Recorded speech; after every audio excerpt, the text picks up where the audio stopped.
Bonjour mesdames, mesdemoiselles et messieurs. Mes chers compatriotes. La France a été attaquée 3 jours de suite, mercredi, avec l'attentat contre Charlie Hebdo, qui a fait 12 morts et plusieurs blessés graves, jeudi, avec le meurtre d'une policière municipale, et l'agression d'un employé de Montrouge, et aujourd'hui, avec 2 prises d'otages dont l'une à Paris, porte de Vincennes, qui a fait 4 morts. La France a fait face. D'abord, j'exprime toute ma solidarité aux familles, aux victimes, aux blessés. La France a fait face, parce que quand elle surmonte une épreuve, c'est une tragédie pour la nation, et c'est une obligation pour nous, d'y faire face. Les assassins ont été mis hors d'état de nuire grâce à une double intervention, l'une aide à Martin en Goël dans un entrepôt, l'autre porte de Vincennes, dans le magasin cassé. Je veux saluer le courage, la bravoure, l'efficacité des gendarmes, des policiers, de tous ceux qui ont participé à ces opérations. Je veux leur dire que nous sommes fiers d'eux car quand l'ordre a été donné, ils ont porté l'assaut dans le même mouvement, et avec le même résultat. Ils l'ont fait pour sauver des vies humaines, celles des otages. Ils l'ont fait pour neutraliser les terroristes, ceux qui avaient assassiné.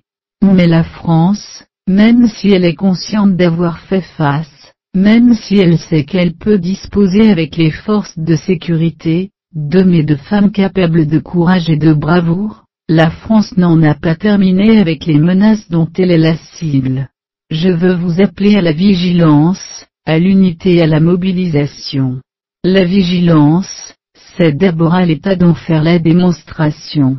Avec le Premier ministre, j'ai encore renforcé tous les moyens pour protéger nos lieux publics, et faire en sorte que nous puissions vivre tranquillement, sans à aucun moment pouvoir être dans l'objet d'une menace ou d'un risque.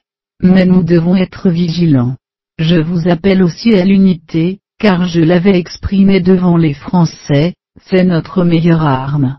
Nous devons démontrer notre détermination à lutter contre tout, ce qui pourrait nous diviser et d'abord, être implacable à l'égard du racisme et de l'antisémitisme. Car aujourd'hui, dans ce magasin cassé, c'est bien un acte antisémite effroyable qui a été commis. Ne pas nous diviser, cela veut dire que nous ne devons faire aucun amalgame, refuser aucune facilité, écarter toute surenchère. Ceux qui ont commis ces actes, ces terroristes, ces illuminés, ces fanatiques, n'ont rien à voir avec la religion musulmane. Enfin, nous devons nous mobiliser. Nous devons être capables de répondre aux attaques par la force, lorsque nous sommes obligés de l'utiliser, mais également par la solidarité. Cette solidarité, nous devons en montrer toute l'efficacité.